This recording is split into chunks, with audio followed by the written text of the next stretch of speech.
Si no fuera por tu pensión, ni nos acordaríamos de ti», dijo Daniel mientras se servía otro trozo de carne, sin levantar la vista del plato, como si esas palabras no fueran un cuchillo que acababa de incrustarme en el pecho. No dije nada, ni un suspiro. Solo recogí los cubiertos, dejé mi servilleta sobre la mesa y me levanté.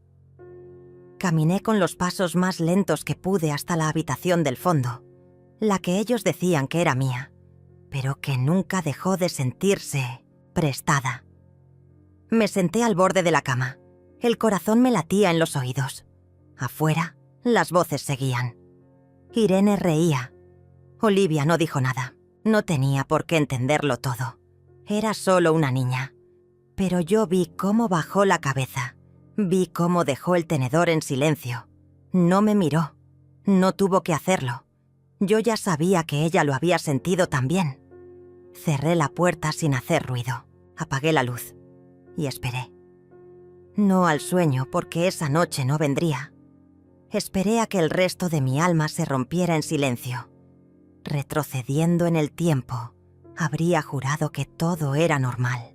Las luces cálidas del comedor, los manteles bordados con margaritas, ironía cruel. Las copas con vino barato que Irene decía que me haría bien para la circulación. Las conversaciones sobre la escuela de Olivia, los proyectos de Daniel, en el trabajo, los planes de vacaciones que nunca incluían mi nombre. Todo parecía una rutina, una familia. Pero ahora, al recordar cada gesto, todo estaba manchado. Yo debía haberlo notado el día que Irene cambió las cortinas del salón sin decirme nada. Eran unas que bordé a mano cuando me casé con su padre. Las encontré en una bolsa negra junto al basurero. No dije nada.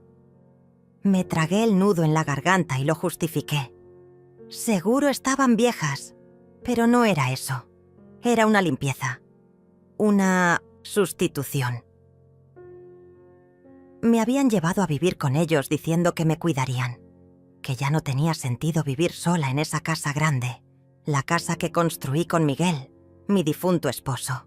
Daniel insistió. Lloró incluso. Me dijo que se sentía culpable de no estar más presente, que ahora Olivia podría disfrutar de su abuela. Yo, como tonta, creí que era amor, que era preocupación. Los primeros meses fueron suaves. Me hicieron sentir bienvenida. Olivia me dejaba notas en la puerta. «Te quiero, abuela». Irene me servía té con miel en las noches. Daniel me llamaba mi viejita hermosa. Pero todo fue cambiando como cambia el agua que uno olvida en un vaso. Primero se enfría, luego se enturbia, hasta que se vuelve intomable. Empezaron las preguntas sobre mi pensión, disfrazadas de interés. «¿Y cuánto te depositan exactamente, mamá? ¿No quieres que te ayudemos con las cuentas? Podemos administrar todo, así tú te despreocupas». Yo, ingenua, les di acceso. Confié. Es lo que hacen las madres, ¿no? Hasta que un día fui al banco a sacar algo para comprarle un regalo a Olivia por su cumpleaños, y la cuenta estaba vacía. Me dijeron que había una transferencia automática hacia otra cuenta. ¿Otra cuenta? No entendía. Llamé a Daniel desde la sucursal. Me dijo que no me preocupara, que él la había configurado para evitar estafas, que todo estaba bajo control. Volví a casa sin el regalo. Le envolví una bufanda vieja, perfumada. Olivia me abrazó con los ojos cerrados. No dijo nada. Pero esa noche la escuché llorar en su habitación. Los documentos de mi casa también desaparecieron. El título de propiedad que siempre guardé en mi cajón ya no estaba. Irene dijo que quizás lo había perdido, que a su padre le pasaba lo mismo. Me sentí torpe, vieja, tonta. Empecé a dudar de mí misma. Un domingo Daniel me dijo que sería mejor poner todo a su nombre, por si pasaba algo, que así evitaríamos trámites complicados. Me miraba con esa sonrisa de hijo que ya no es hijo, sino administrador. Firmé. No sé bien qué. Apenas veía. Las manos me temblaban. Después vino la frase, el cuchillo, la sentencia. Si no fuera por tu pensión, ni nos acordaríamos de ti. Esa noche, a las 2 de la madrugada, escuché pasos en el pasillo. Daniel. Su sombra se detuvo frente a mi puerta. Golpeó suavemente. ¿Mamá? No respondí. Ya no estaba. Mi cuerpo aún respiraba, pero algo dentro de mí se había marchado. Él empujó la puerta. Se asomó. El cuarto estaba a oscuras. Solo el leve vaivén de la cortina, la cama tendida. Yo sentada en el suelo, en el rincón, con el celular en la mano. Había empezado a grabar todo. Cada conversación, cada palabra. Ese fue mi primer paso. Empecé a guardar copias de todo en una carpeta azul, con etiquetas. Fui a la biblioteca del barrio, donde aún me recordaban. Imprimí extractos, descargué correos, grabé llamadas. Me hice amiga de la señora, de recepción del banco. Me explicó cómo bloquear transferencias automáticas. Recuperé el acceso, cambié contraseñas. Silenciosa, invisible. Olivia lo notó. Un día me dijo al oído: vi cómo Irene rompió una carta tuya. Le acaricié el cabello. Le pedí que no se preocupara. Le dije que todo estaría bien. Ella asintió, pero sus ojos sabían más de lo que deberían. Una mañana fui al abogado. Se llamaba Emanuel, un viejo amigo de mi marido. Me recibió con un café fuerte y una mirada cansada. Le mostré todo: los papeles, las grabaciones, los movimientos bancarios. No dijo mucho, solo tomó nota y me dio un sobre. Cuando decidas hacerlo, entrégales esto. A partir de ahí, cada día fue una pieza más del plan. Irene empezó a hablar de internados, que quizás yo necesitaba cuidados especiales, que últimamente estaba confundida, que hablaba sola. Daniel le seguía el juego. Olivia se encerraba en su cuarto. Empezaron a organizar un viaje para descansar y querían llevarme a una clínica mientras tanto. Pero yo ya no era la Margarita que ellos creían tener en sus manos. Vendí mi casa en secreto, a través de Emanuel. La casa donde viví toda mi vida. Me dolió, pero era mi única salida. Con ese dinero, alquilé un pequeño apartamento en otro barrio.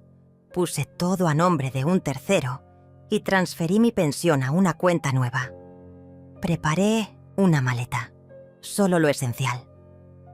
Dejé la cama tendida, el cuarto impecable.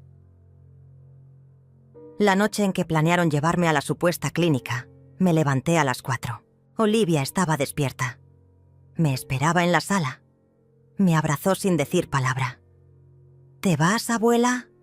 Sí, mi amor. ¿Te puedo escribir? Siempre. Le dejé un papel con mi nueva dirección, pero le pedí que no lo diera a nadie.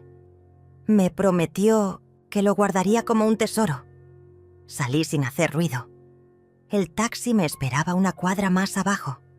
No miré atrás. Amaneció sin mí. El silencio del nuevo apartamento fue lo primero que me abrazó.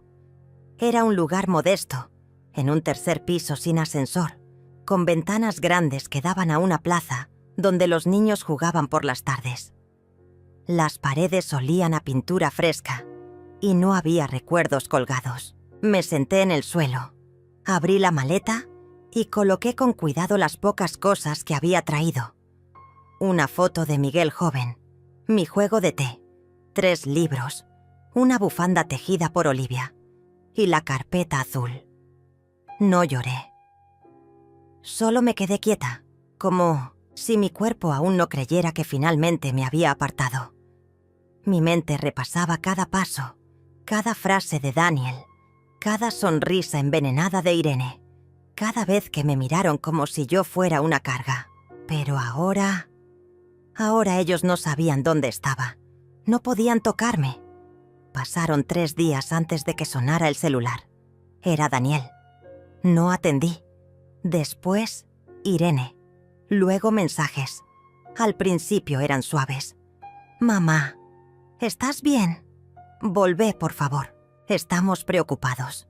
No entiendo qué hiciste. ¿Dónde estás?» No respondí. Quería que sintieran el peso del vacío.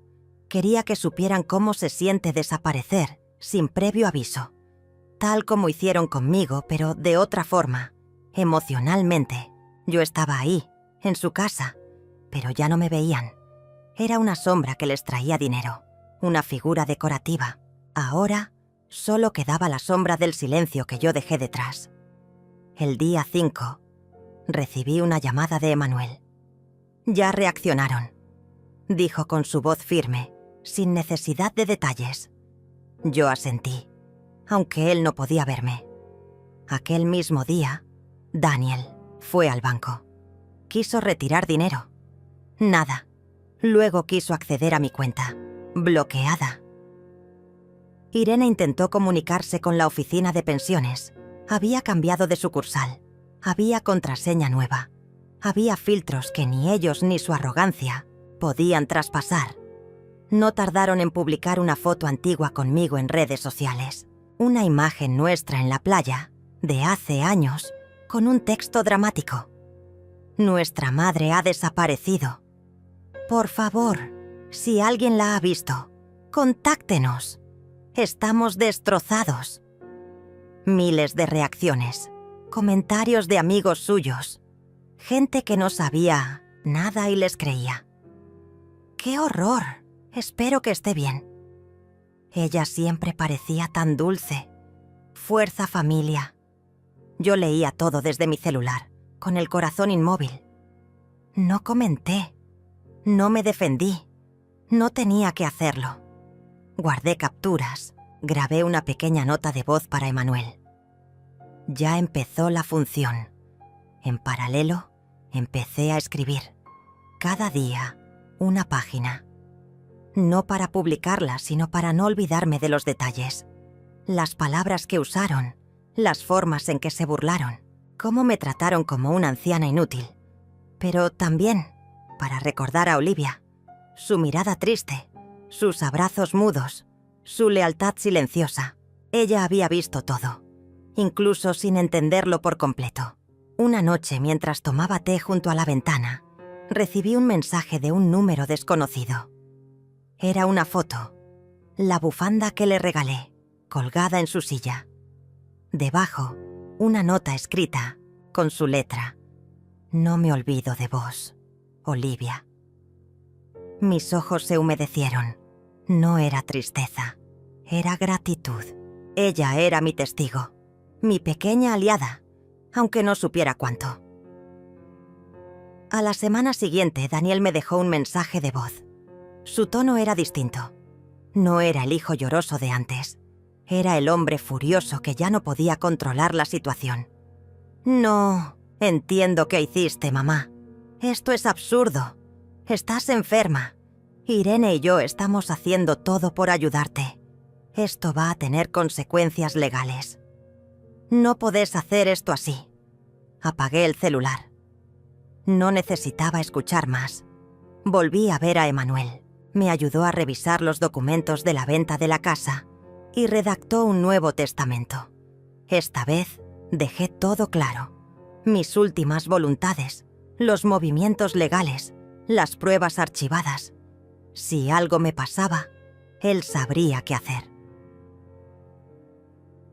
Decidí dejar una carta para Olivia, escrita a mano, con cuidado.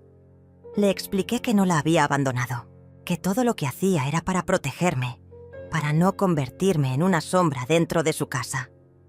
Le hablé de su dulzura, de su ternura, de cómo ella fue el único rastro de amor verdadero que me quedaba allí. Le pedí que no permitiera nunca que nadie la silenciara, que no dejara que la trataran como a mí. Guardé la carta en un sobre con su nombre y la entregué a Emanuel, con la indicación de que la recibiera en su cumpleaños número 15. Mientras tanto, Daniel e Irene intensificaban su campaña. Empezaron a aparecer en programas locales de radio. Madre anciana desaparecida. Se victimizaban. Decían que yo sufría demencia, que tenía episodios de confusión, que estaban desesperados.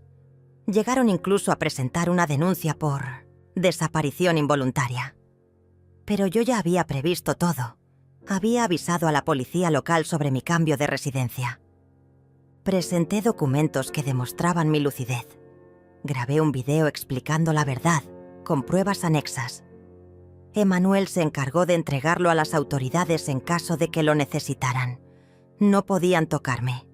Cada movimiento suyo ya estaba anticipado. Hasta que un día tocaron a mi puerta. Era Irene sola, pálida, sin maquillaje, con las manos temblorosas. «Margarita», susurró. «Por favor, ¿podemos hablar?» La miré en silencio desde el umbral. No la invité a pasar. «Solo quiero entender», dijo. «Daniel está destrozado. Olivia no habla con nosotros. Todo se está derrumbando». Le ofrecí una silla en el pasillo del edificio. Nos sentamos, frente a frente. «¿Querés entender?», le dije. Yo también quise entender por qué me trataron como un mueble, como un cheque con patas, como una carga. Pero ya no me importa entender, me importa no volver. «Cometimos errores», intentó justificar. «No, tomaron decisiones. Y las decisiones tienen consecuencias». Se le llenaron los ojos de lágrimas. Pero no me conmoví, porque ya había llorado por años. «¿Y Olivia?», pregunté. «No nos habla, se encierra, llora. Pregunta por vos». Asentí. «Algún día entenderá». Yo le dejé mi verdad. Irene me miró por largo rato. Luego se levantó. No pidió perdón. No lo esperaba. Solo dijo: «No pensé que podrías hacer algo así». Yo tampoco. Hasta que me hicieron invisible. La vi alejarse por la calle, deshecha. Sentí una mezcla extraña de alivio y vacío. No era una victoria ruidosa. Era apenas una respiración profunda. Un inicio. Esa noche, encendí una vela. Me senté frente a la ventana. Olivia había dejado de responderme. Quizás estaban controlando su celular. O quizás necesitaba tiempo.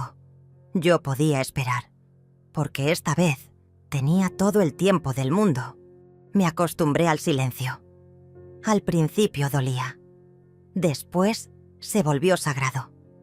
Despertar sin oír pasos apurados, sin frases como «¿Ya pagaste esto?», sin la televisión encendida a todo volumen con programas que no me interesaban. Solo la brisa colándose por las rendijas, el tic-tac del reloj de pared y mi respiración. Empecé a caminar cada mañana por la plaza frente al departamento. Saludaba al panadero, observaba a los perros corriendo entre las hojas caídas y me detenía a mirar cómo cambiaba el color del cielo. El mundo seguía girando, incluso sin mí allá, en la casa donde ya no era bienvenida. Daniel dejó de insistir. Irene también. Pasaron de los ruegos a la furia, de la furia al silencio. Sabía que no era resignación, sino estrategia. El silencio de los lobos que esperan que la presa baje la guardia. Fue entonces cuando aparecieron las cartas, una cada semana, todas firmadas por Olivia. La primera era torpe, escrita con letra insegura, como si temiera ser descubierta.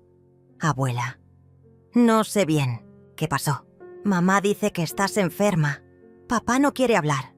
Pero yo no creo todo lo que dicen. Te extraño. Ojalá pudiera verte. Nadie me hace el desayuno como vos». Le respondí con una carta anónima, sin dirección remitente. Solo puse «para» o en el sobre.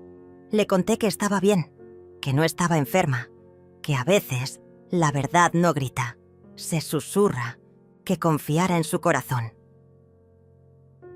Las siguientes cartas llegaron con más confianza. Me hablaba de la escuela, de cómo Irene la llevaba a clases con los auriculares puestos, sin hablarle. de cómo Daniel ya no se sentaba a cenar con ella, de cómo la casa estaba vacía, aunque estuvieran todos. Yo le respondía siempre. Y nuestras cartas se convirtieron en un hilo secreto. Nadie más lo sabía. Era nuestro pacto, un canal invisible entre dos almas que se reconocían. Emmanuel me ayudaba a recoger y enviar las cartas. Nunca preguntó por el contenido. Solo me miraba con esos ojos tranquilos que había conocido desde que Miguel vivía. Había sido su amigo de toda la vida. Y después de su muerte, se volvió mi ancla en tierra firme. Una tarde me trajo una caja. Lo encontré entre las cosas viejas de Miguel. Dijo, creo que ahora te puede servir. Dentro había un cuaderno de tapa de cuero, fotos en blanco y negro, cartas antiguas y un pequeño llavero con forma de golondrina. El mismo que Miguel me regaló cuando nos mudamos a la casa que ahora ya no era mía. Lloré en silencio. No por nostalgia, sino por dignidad, porque aún tenía pedazos de mi historia que no me habían podido quitar. Empecé a escribir en ese cuaderno.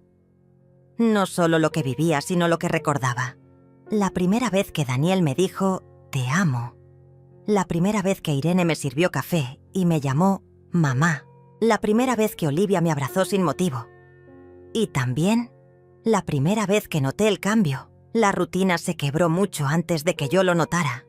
Las miradas evasivas, los cuchicheos, las decisiones tomadas sin mi participación. Daniel firmando, papeles sin consultarme. Irene revisando mis medicamentos. Las visitas al banco que no hacía falta que me acompañaras. Todo estaba en los detalles. El día que vendí la casa, lo hice en silencio, como quien apaga una vela en medio de la tormenta. No por venganza, sino por justicia, porque no podía seguir durmiendo donde ya no se me respetaba. Los mensajes de Olivia se volvieron más urgentes. Mamá lloró anoche. Me gritó cuando le pregunté por vos.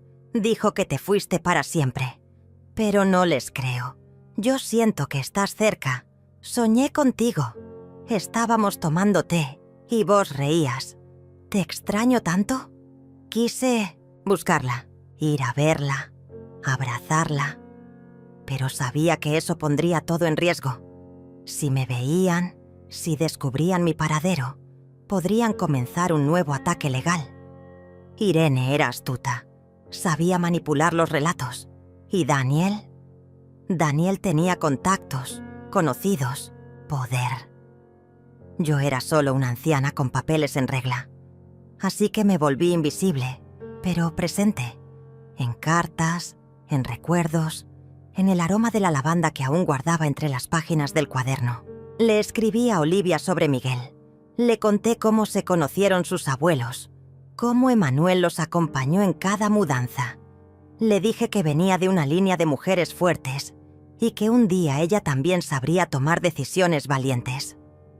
Una mañana, llegó la carta que cambió todo. Papá me gritó. Dijo que si vuelvo a mencionarte, me va a quitar el celular. Mamá solo llora. No entiendo por qué te odian tanto. Yo te quiero. Quiero vivir con vos. Sentí un nudo en el pecho. No podía permitir que la destruyeran como intentaron destruirme. No era justo. Le escribí una carta más larga. Le expliqué que aún no era tiempo, que tenía que ser paciente, que a veces la verdad tarda, pero llega. Le dejé una frase que mi madre me decía. Cuando no te quieran ver, brilla en silencio. Guardé una copia de esa carta. Era un testimonio, una semilla. Si algo salía mal, alguien sabría lo que habíamos construido. Mientras tanto, Daniel apareció en un noticiero local. Denunció que yo tenía problemas mentales, que necesitaba ser recuperada judicialmente. Presentó un informe falso de un médico, pagado por debajo de la mesa. Dijo que yo era un peligro para mí misma. Pero yo ya lo sabía, Emmanuel también. Presentamos una contradenuncia, con pruebas, videos, audios, declaraciones. La grabación donde Irene decía: «Si no fuera por tu pensión, ni me molestaría en saludarte». El extracto bancario donde Daniel intentó transferir fondos sin autorización. Todo estaba documentado. Pero no lo hicimos público. Aún no. Preferí esperar. Esperar el momento justo. Porque el poder no está en gritar la verdad. Está en tenerla guardada, lista para explotar cuando sea necesario. Esa noche me senté frente al cuaderno. Encendí una vela. La luz proyectaba sombras largas en las paredes. Pensé en Miguel, en cómo hubiera reaccionado al ver en lo que se convirtió nuestro hijo. Pensé en Emanuel, en su lealtad, en Olivia, en su ternura inquebrantable. Y entendí algo. No era solo una historia de abandono. Era una historia de reconstrucción, de volver a empezar cuando todos te dan por acabada, de encontrar en el fondo del abismo una cuerda invisible que te sostiene. La mía se llamaba Olivia. Guardé el cuaderno, cerré la ventana. Afuera llovía. Al día siguiente, iniciaría la parte final de mi plan. Ya no me escondía. Me preparaba. El día amaneció gris, pero mi determinación era clara. No más cartas escondidas. No más silencios estratégicos. Había llegado la hora de mover las piezas que llevaba meses acomodando en secreto. Emanuel pasó a buscarme a las 9, puntual, como siempre. Vestía su chaqueta azul de lino, la que solo usaba para momentos importantes. Cuando subí al auto, no dijo una palabra.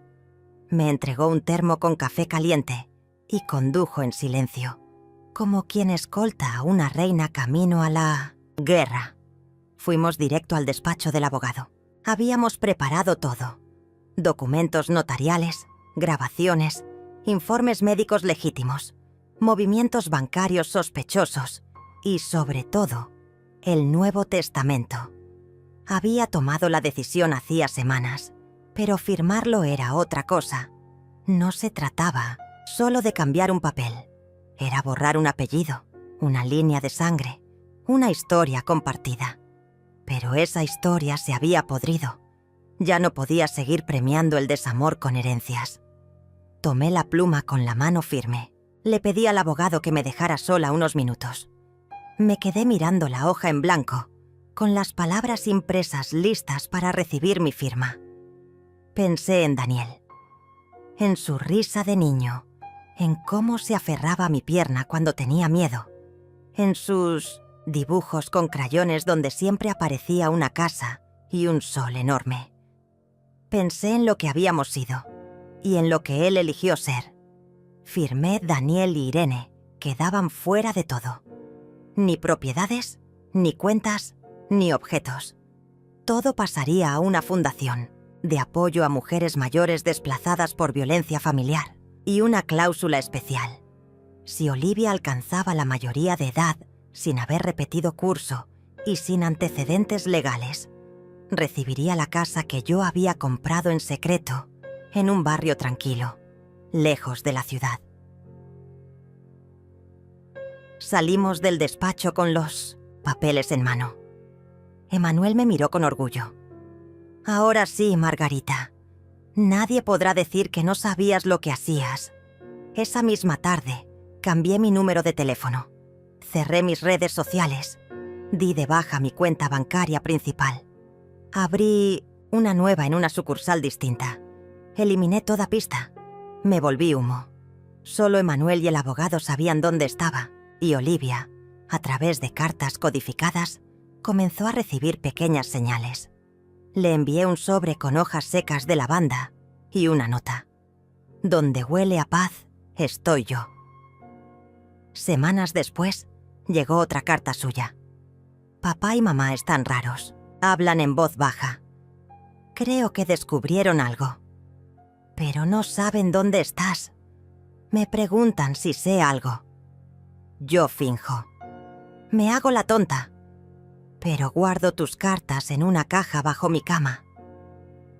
El cerco se cerraba.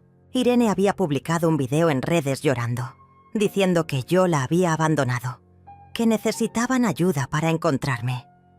Era una actuación digna de premio. Pero los comentarios no eran lo que esperaba. Muchas mujeres mayores escribieron cosas como «No la abandonaste, te escapaste» o «Yo también me fui cuando mi familia solo me quería por mi pensión». La narrativa se les desmoronaba. Entonces, Daniel cometió un error. Fue a la televisión local.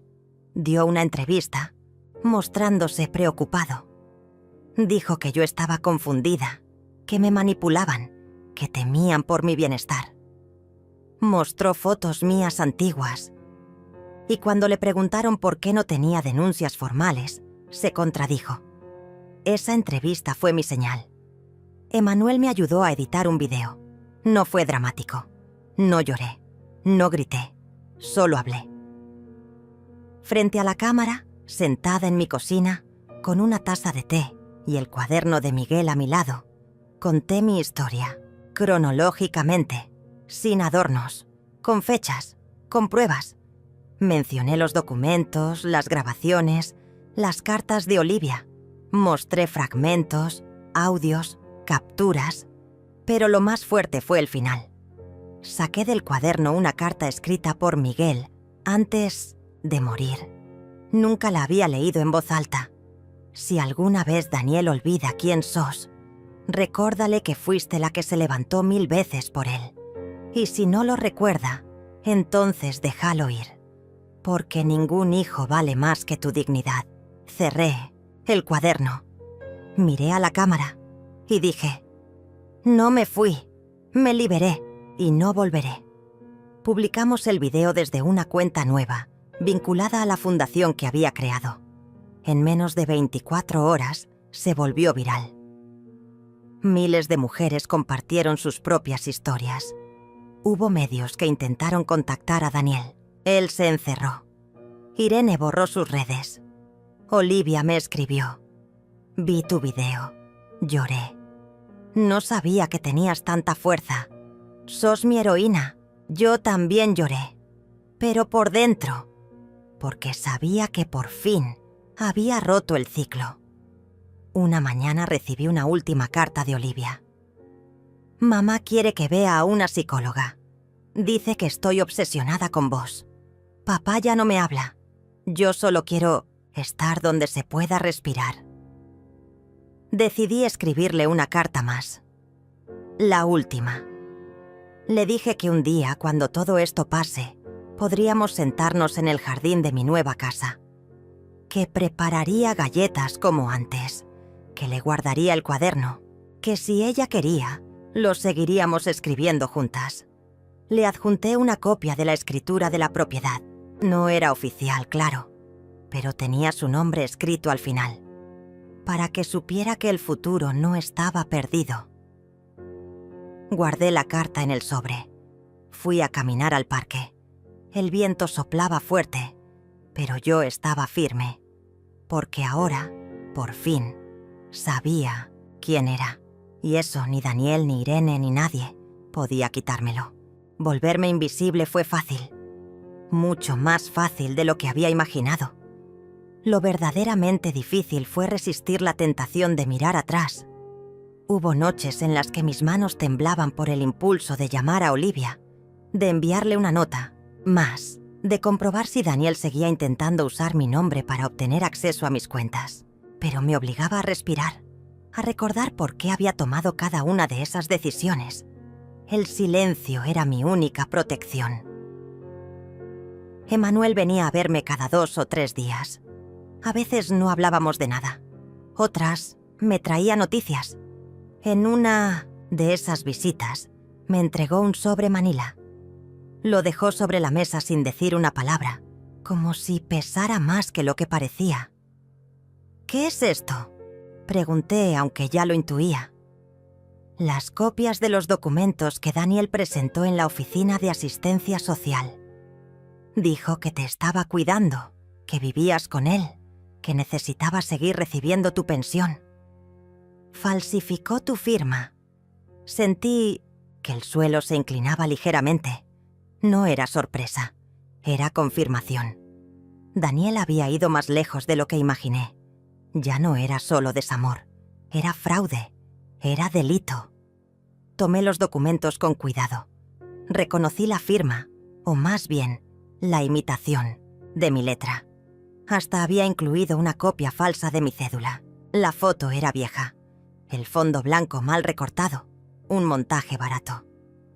«¿Y qué vas a hacer?», me preguntó Emmanuel con esa mirada que mezcla compasión y respeto. «Lo mismo que he hecho hasta ahora, prepararme». Guardé todo en una carpeta de cartón. Le puse una etiqueta, verano, como si fuera un álbum de vacaciones. Y seguí esperando. La siguiente pieza del rompecabezas llegó en forma de mensaje anónimo. Olivia había encontrado una forma segura de comunicarse. A través de la bibliotecaria, de su escuela, una mujer mayor que había sido amiga mía en el pasado, me envió una carta manuscrita. «Papá está más agresivo. Mamá ya no sonríe. Discutieron fuerte anoche. Mencionaron tu video. Dijeron que arruinaste todo. Yo solo quería abrazarte». El papel olía a tinta fresca. Me lo llevé al pecho. Cerré los ojos. Pensé en ella, en su voz, en su cabello despeinado por las mañanas cuando venía a mi cuarto a buscar galletas. Ese mismo día tomé otra decisión. Debía dejar de esconderme. No del todo, pero sí mostrar que no tenía miedo. Volví a escribir. Abrí una cuenta anónima en una plataforma de publicaciones largas. Bajo el seudónimo de M, comencé a contar mi historia con más detalle, fragmento por fragmento. Cada post terminaba con una frase: «Si estás pasando por lo mismo, no estás sola». La respuesta fue inmediata. Cientos de mujeres comentaban, compartían, me enviaban mensajes privados. Muchas de ellas me contaban cosas peores, más trágicas, más crueles. Y sin embargo todas coincidíamos en una cosa. El dolor más profundo era el de sentirnos prescindibles, como si hubiéramos vivido solo para ser útiles. Y al dejar de serlo, fuéramos desechadas. Un día uno de mis textos llegó a un periódico digital feminista. Me contactaron.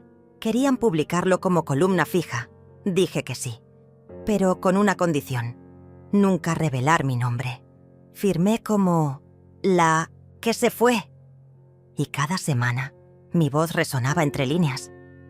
No era solo mi historia, era la historia de muchas. Margarita ya no era solo una madre traicionada, era símbolo, era eco. Y mientras eso ocurría, Daniel comenzaba a desmoronarse públicamente. Intentó denunciarme por abandono, pero la policía no podía hacer nada. Yo era legalmente independiente. Mis cuentas estaban cerradas por voluntad propia y tenía constancia médica de estar en pleno uso de mis facultades. Irene, por su parte, había quedado expuesta. Un periodista la enfrentó en un supermercado, preguntándole por las falsificaciones. Ella balbuceó excusas. El video se hizo viral. La gente la reconocía. Le gritaban cosas en la calle.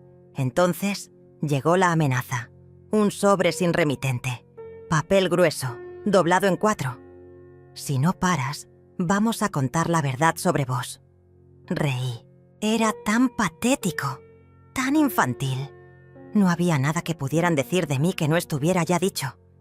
Mi vida era transparente como el cristal de mi taza de té. Emmanuel quiso que denunciara. «¿Y si van más lejos? Que lo intenten», le respondí. «Estoy más preparada que nunca». Guardé la nota en otra carpeta. Esta vez la etiqueté como invierno. Esa noche soñé con Miguel. Estaba en nuestro jardín, cortando ramas secas. Me miraba y sonreía. No decía nada. Solo señalaba el horizonte. Me desperté con la sensación de haber recibido una señal. Había llegado el momento del cierre. Llamé a mi abogado. Le pedí que hiciera oficial la transferencia del testamento a la fundación.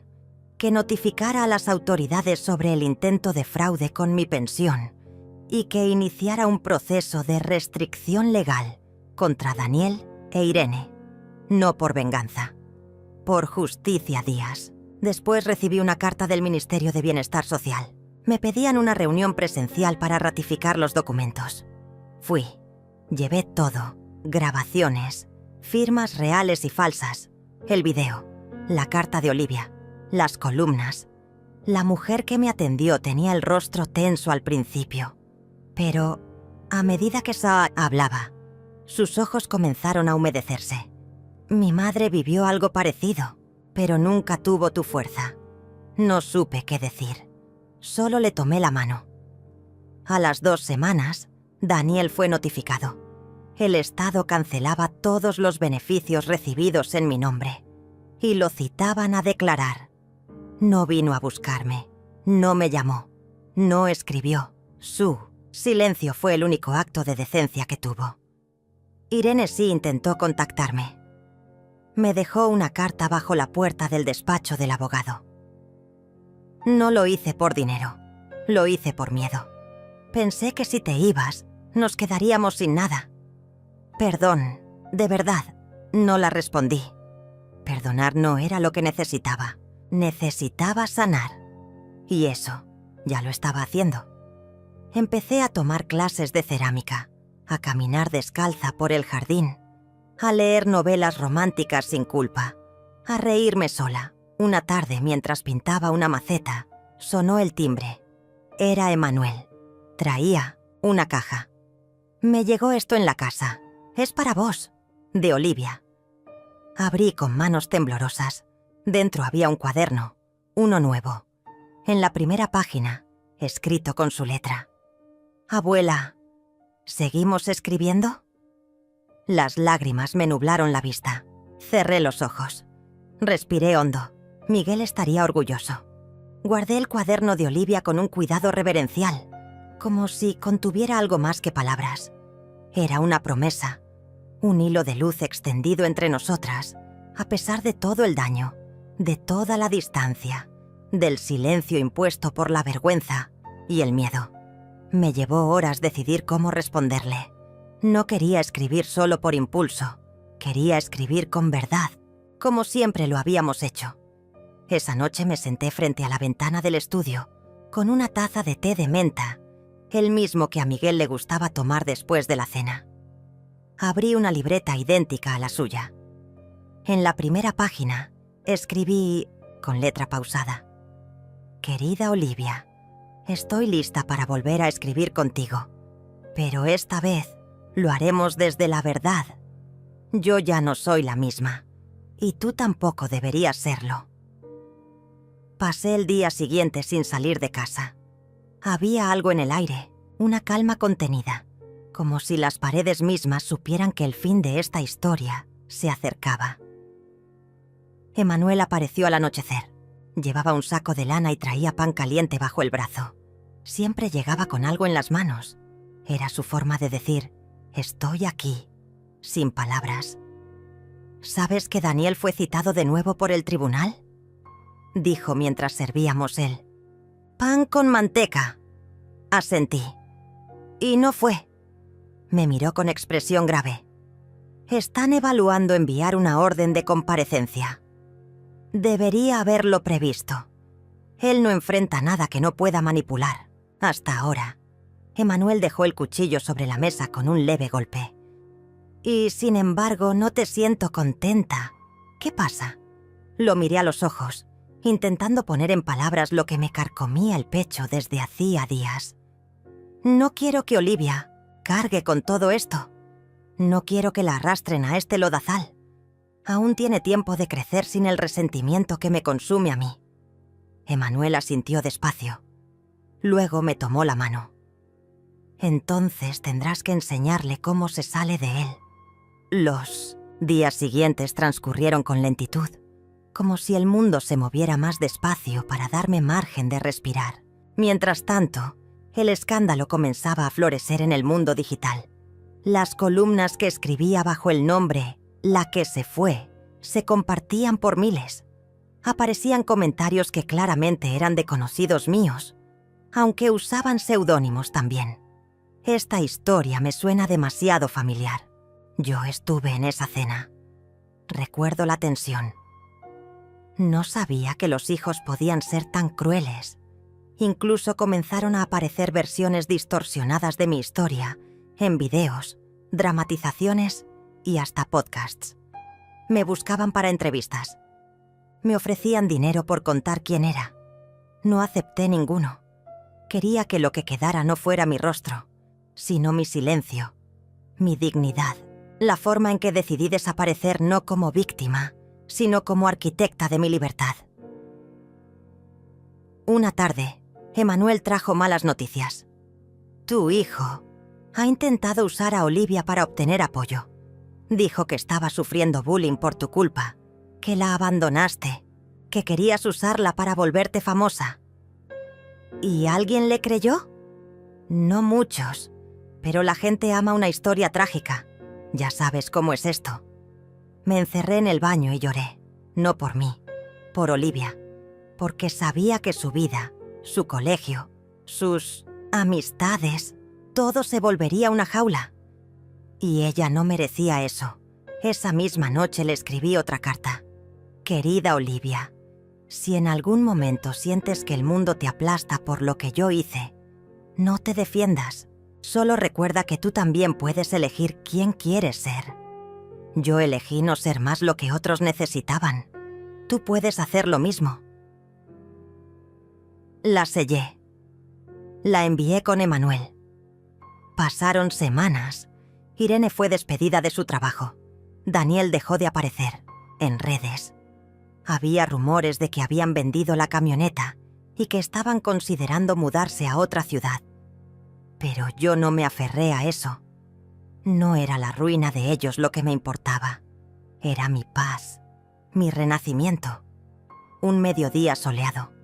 Mientras barría hojas del patio, sentí un sobresalto, un golpe seco en el portón.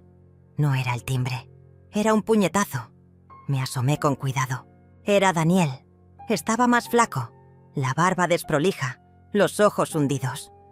Mamá, por favor, solo escúchame. No abrí. Sé que todo esto se salió de control, pero vos también tuviste la culpa. Vos te fuiste. Vos armaste todo esto para dejarme mal. Me apoyé contra la pared, contuve la respiración. Solo quiero que me devuelvas algo, lo que sea.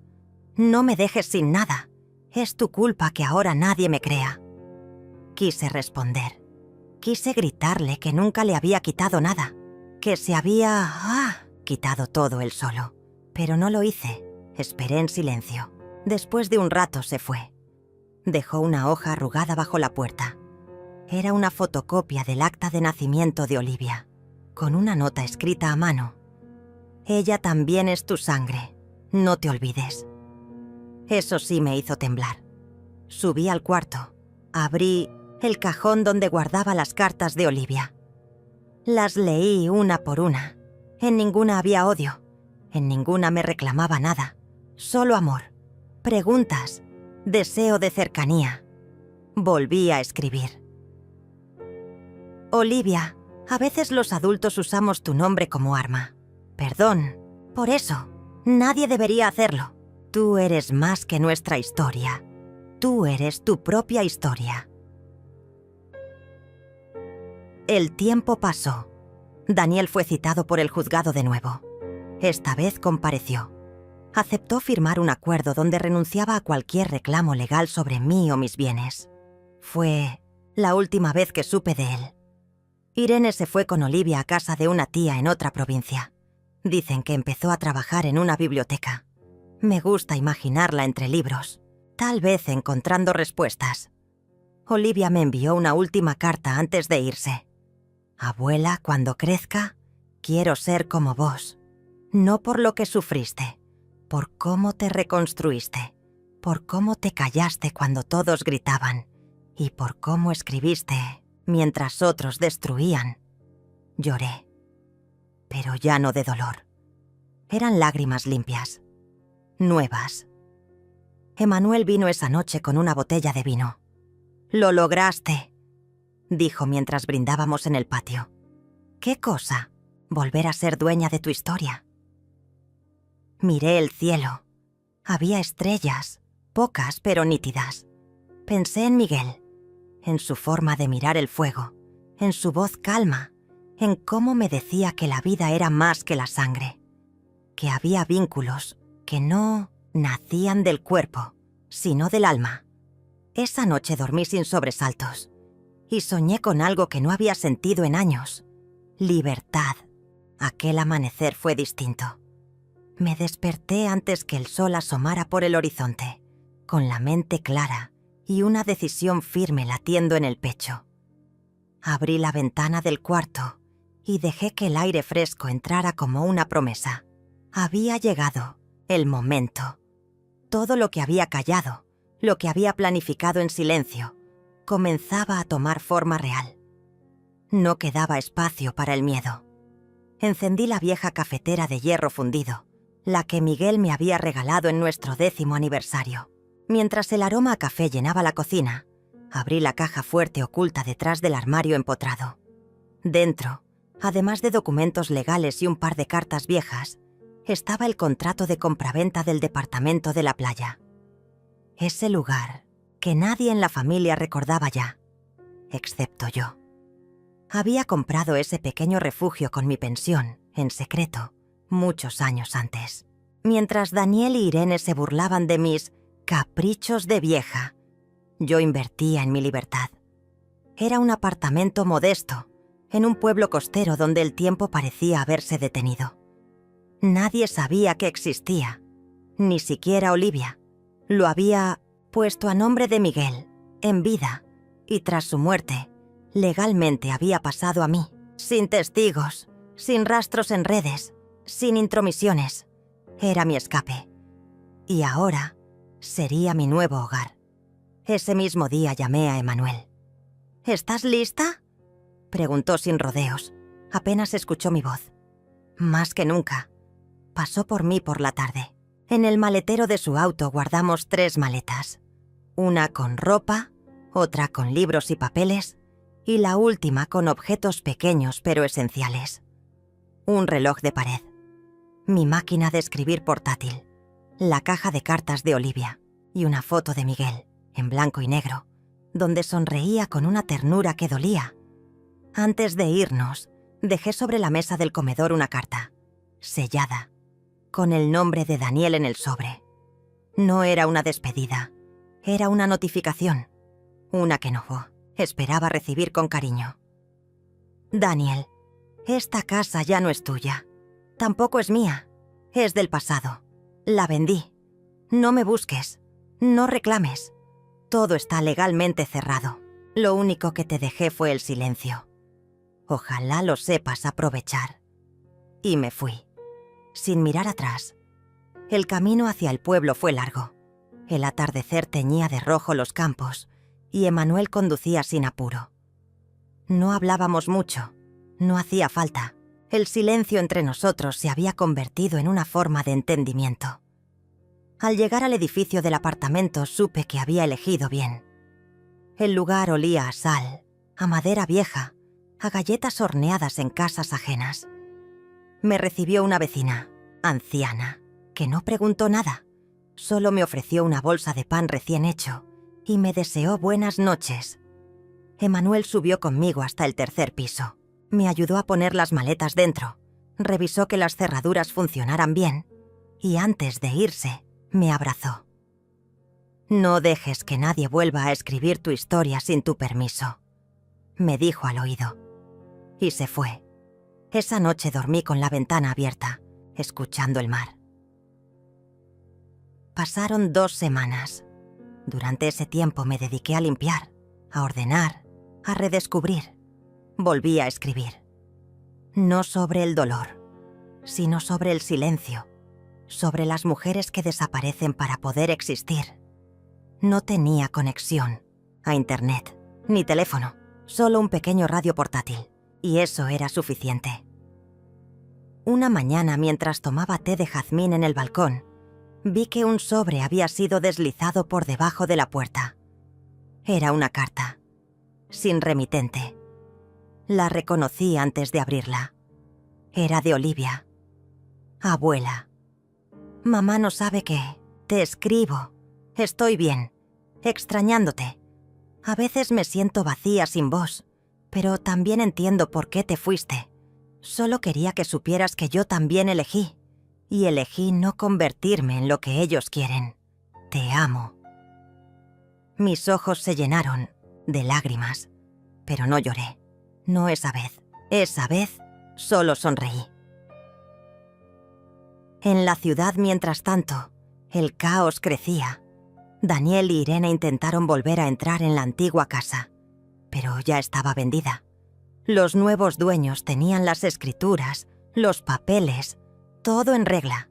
Se encontraron con cerrojos cambiados, abogados fríos y ningún margen de acción. La casa no era suya y tampoco sabían dónde encontrarme. Publicaron videos, intentaron manipular la opinión pública, usaron fotos antiguas conmigo, hicieron montajes, acusaron a terceros de haberse aprovechado de mi soledad. Pero ya nadie les creía, porque los que alguna vez me conocieron sabían que yo nunca fui débil, solo estaba en pausa. Los rumores crecieron, que me había ido al exterior, que había muerto, que me había internado. Cada versión más absurda que la anterior. Yo, mientras tanto, regaba las plantas de mi balcón con agua de lluvia. Una tarde, Emanuel volvió a visitarme. Traía una bolsa con naranjas y una noticia. Daniel recibió una notificación oficial. Ya no puede utilizar tu imagen, tu nombre, ni tu historia para ningún fin público. Se presentó un recurso legal por apropiación indebida de identidad emocional. Nunca había oído algo así, pero funcionó. ¿Y qué hizo? Desapareció de redes. Cerraron la cuenta familiar. Nadie quiere ser asociado a ellos. ¿Y Olivia? Te manda esto. Era una hoja, arrancada de una libreta, escrita con su letra inclinada y precisa.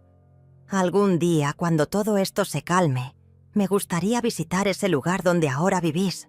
No para quedarme, solo para entender, para ver con mis propios ojos cómo se construye una vida desde cero. Y quizás para empezar a construir la mía. La doblé con cuidado. La guardé en el bolsillo de mi delantal. Esa noche preparé galletas de canela, como las que hacíamos juntas, y me senté a esperar. No por ella, por mí. Por ese momento en que uno deja de huir y empieza a habitarse. El verano llegó despacio, con luz más dorada, con aire más liviano. Pinté las paredes del apartamento con colores suaves. Colgué cortinas nuevas.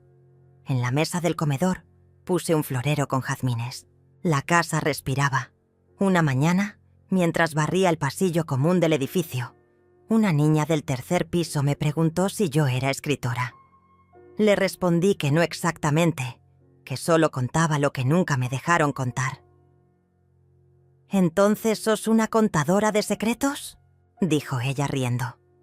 Y por primera vez en mucho tiempo, me reí con ella. Desde ese rincón junto al mar, escribí una última carta. No para Daniel. No para Irene. Ni siquiera para Olivia. Era para mí. Margarita, sobreviviste al olvido, al desdén, a la traición. Pero no te convertiste en eso. Te convertiste en silencio, en raíz, en semilla. No vuelvas. No te expliques. Viví. Nada más. La doblé. La guardé dentro del florero, bajo los jazmines. Era mi testamento. Y también mi renacimiento. Era la tercera vez que Daniel me llamaba esa mañana. No respondí. La llamada se perdió en el zumbido de la licuadora, mientras trituraba hojas de albahaca fresca para preparar la salsa que tanto le gustaba a Olivia. Había vuelto a cocinar, con ganas. Por primera vez en semanas el aroma no se mezclaba con el cansancio ni con la tristeza, sino con una forma nueva de calma. Ya no me temblaban las manos al encender el fuego. No lloraba frente al espejo. Ya no revisaba el celular esperando una disculpa que nunca llegaría. Colgué sin abrir el mensaje. Iba firmado por Irene. Suplicaba que al menos hablara con Olivia. Pero yo ya había hablado con Olivia. La noche anterior, sentada en el auto con Emmanuel estacionado a unos metros del edificio, la vi salir de la escuela. Caminaba con los hombros caídos, arrastrando la mochila como si llevara piedras dentro. Cuando se acercó al auto, supe que era ahora o nunca. Bajé la ventanilla y le extendí su colgante, el que había dejado olvidado en mi mesita de noche. No sabía si querías recuperarlo, le dije fingiendo una sonrisa. Ella se detuvo en seco. Sus ojos se llenaron de lágrimas al verlo. Pensé que lo habías tirado, susurró. Nunca tiraría algo tuyo, Olivia. El abrazo que me dio no fue el de una niña, fue el de alguien que, por fin, entiende el valor del silencio. Olivia no me hizo preguntas. Solo dijo que sentía mucho todo lo que había pasado, que sabía más de lo que creían y que estaba lista para ayudar en lo que fuera. Esa noche dormí sin pastillas. Los movimientos comenzaron temprano. Emmanuel había conseguido los últimos papeles que necesitábamos. El cambio de testamento, la escritura firmada por Miguel antes de fallecer y la copia de las transferencias sospechosas de Daniel. Todo estaba guardado en un sobre negro, que escondí dentro del horno viejo de la casa de campo, ese que ya no servía, pero que jamás permití que tiraran. Me senté en la sala a revisar cada hoja, mientras la luz del atardecer se filtraba entre las cortinas. Ahí, entre los papeles, también guardaba las copias de los correos de Irene, la autorización falsificada de la tarjeta y las capturas de pantalla donde Daniel hablaba de mí, como si fuera un mueble viejo que no sabían dónde guardar. «No, se va a enterar», decía uno. «Lo único que sirve de ella es la pensión», decía otro. Ya no me dolía. Ahora era evidencia. El plan estaba en marcha. La inmobiliaria ya tenía luz verde para publicar el departamento. Había fingido que me mudaba por cuestiones de salud. La versión perfecta para evitar preguntas, pero también para que ellos no sospecharan. Olivia, que aún vivía con sus padres, me pasaba información clave. Cada vez que Daniel preguntaba por mí, cada vez que Irene lloraba frente a la computadora, revisando los movimientos bancarios que ya no coincidían con sus cálculos. El golpe final estaba cerca, pero necesitaba un escenario perfecto. Y ese escenario fue un almuerzo. Irene insistió con verme, por el bien de Olivia. Acepté. Le pedí a Emmanuel que me acompañara, pero desde lejos. Quería que alguien más escuchara, que viera. Nos encontramos en el restaurante al que solíamos ir para celebrar cumpleaños. Irene llegó vestida como si viniera de un funeral, con gafas oscuras y voz temblorosa. «Sé que estás molesta, pero todo fue un malentendido». Empezó. No respondí. Solo tomé un sorbo de agua y la observé. Daniel está desesperado.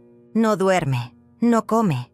Y Olivia está muy afectada. ¿Afectada?, interrumpí. ¿Por qué? ¿Porque alguien más no permitió que me echaran a la calle con una orden judicial? Ella se quedó en silencio. Todo fue muy rápido, dijo bajando la voz. Pensamos que estabas enferma, confundida. Solo queríamos ayudarte a organizar las cosas. No imaginamos que te ibas a ir. No me fui. La corté. «Me sacaron». Su rostro se tensó.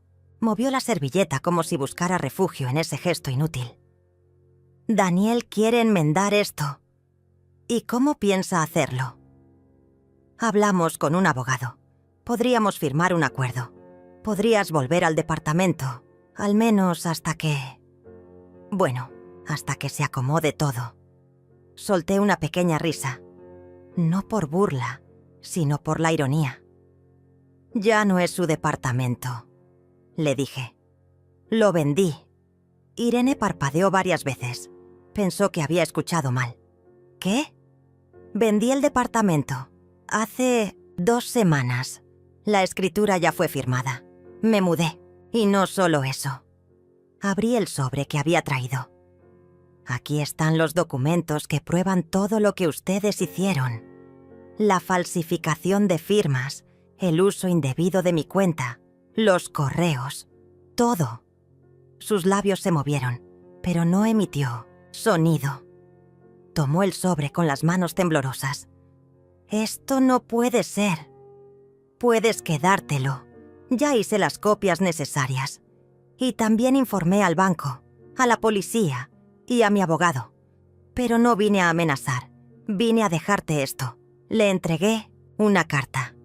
Era para Olivia, escrita a mano. Un adiós y un comienzo. No quiero más visitas. No quiero más llamadas. No quiero más disculpas vacías. Lo único que me importa ahora es Olivia. Y ella sabe cómo encontrarme. Si realmente quiere. Me levanté sin mirar atrás. Afuera, Emanuel me esperaba con el motor encendido. Daniel apareció 2 días después en la puerta de la casa de campo. Olivia se lo había contado todo.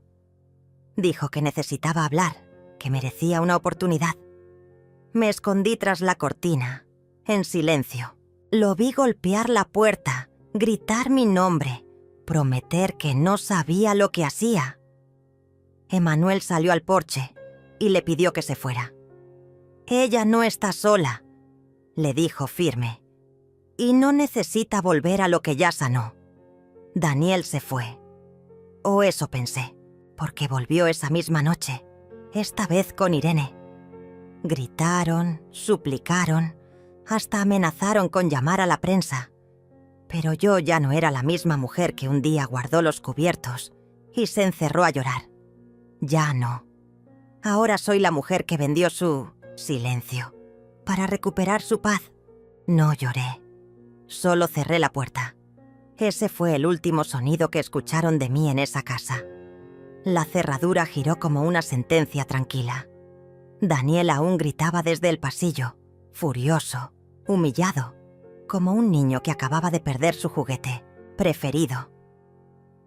Irene fingía llorar en las escaleras, abrazando a Olivia como si el mundo se hubiera acabado, como si no entendieran nada, cuando, en realidad, lo entendían todo. Pero ya era tarde. Mi plan había sido ejecutado sin errores. Cada firma, cada papel, cada palabra estaba documentada. Cada intento de manipulación estaba grabado. Cada mentira desmontada con pruebas. Y ahora, mientras los ecos de sus gritos morían tras la puerta, yo respiraba, por primera vez en años, en paz. Olivia me abrazó por última vez antes de cerrar la puerta del taxi. No lloró. Solo me miró con esos ojos grandes, valientes, y dijo: «Abuela, nadie vuelve a tratarte así. Nunca más». Guardó en su mochila un cuaderno donde había escrito todo lo que había visto, todo lo que había sentido, para cuando sea grande y alguien intente hacerme lo mismo. Para recordar que una mujer también puede irse. Nos despedimos sin lágrimas, porque las lágrimas ya se habían secado la noche en que escuché a mi hijo decir que, si no fuera por mi pensión, ni se acordarían de mí. Esa frase la repetí en mi mente cada vez que dudé de mi plan, cada vez que sentí compasión por él, y me recordaba: una madre no cría a un hijo para que la use como cajero automático emocional. Una madre no merece ser arrinconada por la comodidad ajena. Mi nuevo hogar no era grande, pero olía a madera fresca y a libertad. El apartamento de Emanuel tenía vista al río y una terraza pequeña donde el sol tocaba las plantas como si las acariciara con respeto. Me dejó quedarme ahí el tiempo que necesitara. Dijo que Miguel estaría orgulloso. Yo no supe qué responder. Solo me senté frente a la ventana, con una taza de té, y dejé que el silencio curara lo que las palabras no podían. Emmanuel, no, preguntó. No necesitaba hacerlo. Me conocía desde que Miguel y yo éramos solo dos jóvenes construyendo sueños con muebles usados y paredes con humedad. Él fue testigo de nuestra vida, de nuestra lucha, y ahora era testigo de mi renacer. A veces cocinábamos juntos. A veces, simplemente, compartíamos el silencio. Un silencio lleno de respeto, de historia, de presencia real. Mientras tanto, en la antigua casa, la guerra interna comenzó. Daniel y Irene descubrieron que todo lo que creían tener ya no les pertenecía, que los documentos estaban a nombre de una fundación a la que yo había donado la propiedad, con cláusulas imposibles de revertir, que las cuentas bancarias estaban vacías porque, legalmente, todo estaba distribuido en otro sistema financiero, con respaldo legal, que no había herencia que reclamar, ni testamento que manipular. Intentaron de todo, cartas escritas a mano, llenas de drama, correos electrónicos suplicando explicaciones, llamadas a Olivia, rogándole que me convenciera de hablar. Incluso fueron a la prensa local, contando una versión distorsionada de los hechos. Pero yo no respondí. No una sola palabra, porque ya no les debía ninguna explicación. Habían tenido toda una vida para demostrarme amor, y eligieron el interés. Una mañana, Olivia me envió una fotografía. Era la mesa del comedor vacía. Sobre ella, los cubiertos que yo había guardado aquella noche, aún en el mismo lugar. Nadie los había tocado desde entonces. Era como si mi ausencia pesara más que mi presencia, como si, al irme, algo esencial se hubiera evaporado en esa casa, algo que ni todo el dinero del mundo podía reemplazar. «Te extrañan en silencio», escribió Olivia. Y yo respondí, «El silencio también es una respuesta». Con el paso de las semanas, Olivia vino a visitarme. No como nieta rescatando a su abuela, sino como una joven mujer aprendiendo a poner límites. Me ayudó a plantar un pequeño jardín en la terraza. Hierbas, tomates, hortelã, para que siempre tengas algo fresco que cuidar, dijo. Y yo pensé, como tú, que floreciste a pesar de todo. Nos reíamos, cocinábamos. Le contaba historias de Miguel, de cómo bailábamos en la cocina cuando nadie nos veía, de cómo, incluso en la pobreza, él encontraba maneras de hacerme sentir rica, y ella escuchaba con los ojos brillando, como si guardara cada palabra en un lugar secreto de su corazón. Una tarde, Emmanuel trajo una caja que había encontrado en el altillo de su casa. Era una caja de madera que Miguel había guardado con cosas nuestras. Cartas, fotos, una receta escrita con su caligrafía torpe. La abrimos en silencio.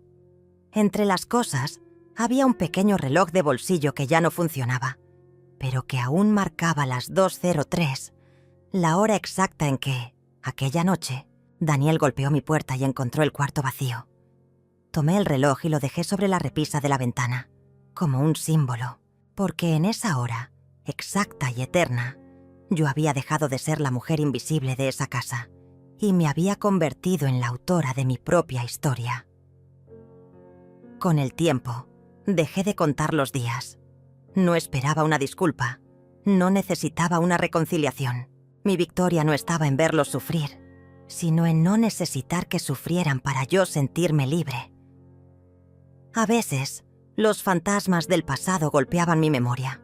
Un aroma, una canción, una palabra dicha en la calle. Pero ya no dolían como antes. Eran como ecos lejanos de una vida que no me pertenecía más.